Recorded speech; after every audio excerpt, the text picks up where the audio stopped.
And welcome everybody to the Smash News Network. Once again, an exciting day to do meteorology. Let's get things started out by looking at the jet streams, as we are wont to do on the channel.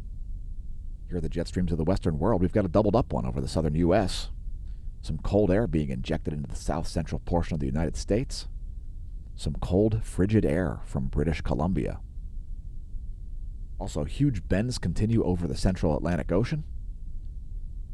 And a little less coherent jet stream in southern hemisphere summer over places like South America. Here are the surface winds. Nothing too exciting going on there on the west side.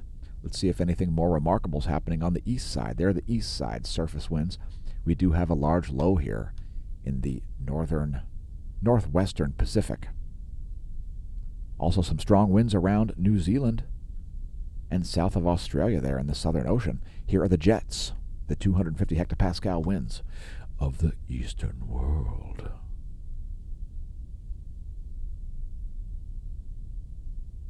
Major bends here making for cold temperatures in eastern Australia and warm temperatures in New Zealand. Next, we're looking at a 72-hour precipitation and pressure forecast based on the GFS model. Expecting a little bit of snow here in Pennsylvania in a couple of days.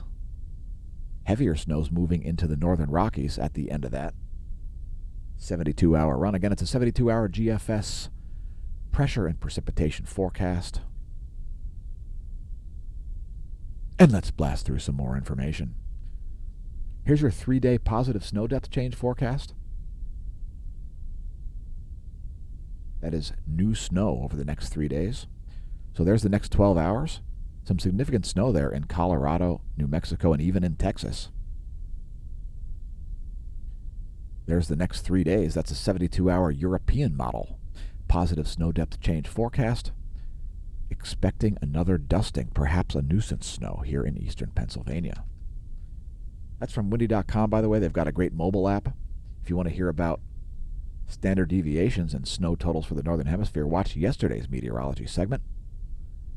Next, your weather.gov map. If your county is lit up, just head to weather.gov and click your county. Not that many alerts going on at the moment. Looks like some fog around the Gulf Coast. Next, your NASA GOES lightning mapper. Quite a bit of lightning there over Central and South America, mainly South America. And a persistent lightning system there in the central Atlantic. Pretty desolate portion of the world. Let's move on to a real-time lightning map as we saw some active cells when we did show prep. Looks like they may have calmed down. This is from lightningmaps.org. We were a little bit delayed making today's video. Let's make sure that loads up. Do we have terrestrial lightning?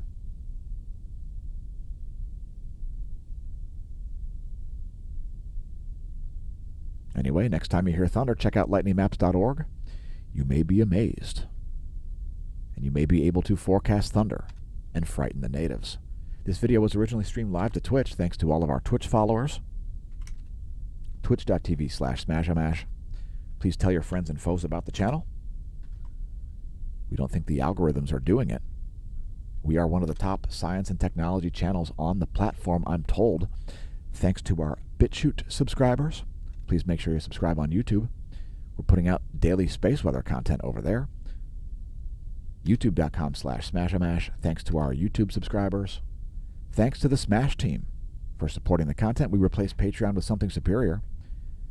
If you want additional information, become a silver or gold member of the Smash team.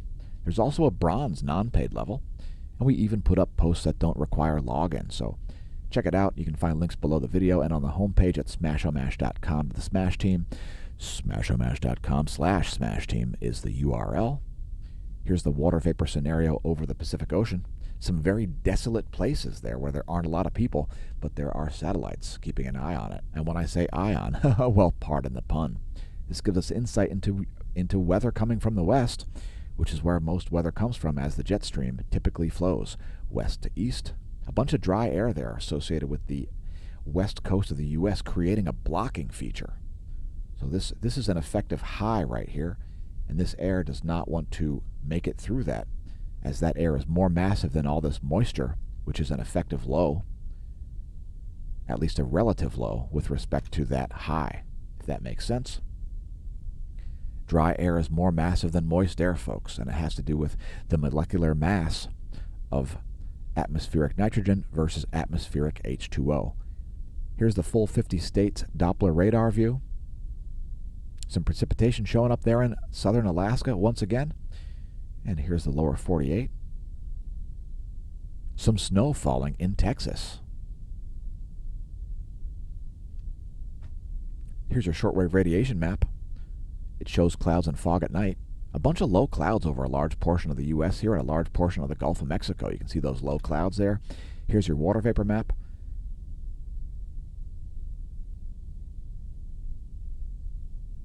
And this moisture coming down right here is going to have a collision.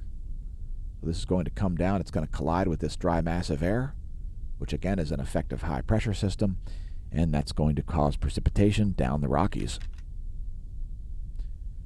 Anyway, once again, there's your U.S. Doppler radar for your recap. There's a shortwave radiation map. And there's the water vapor, which should clear up any sort of issues that you're having with the Doppler radar. If your Doppler radar is not giving you the full picture, folks, try the water vapor map. It works spectacularly, as the water vapor map shows you water vapor not even condensed onto clouds. So, in any case, thanks for tuning into our meteorology segment.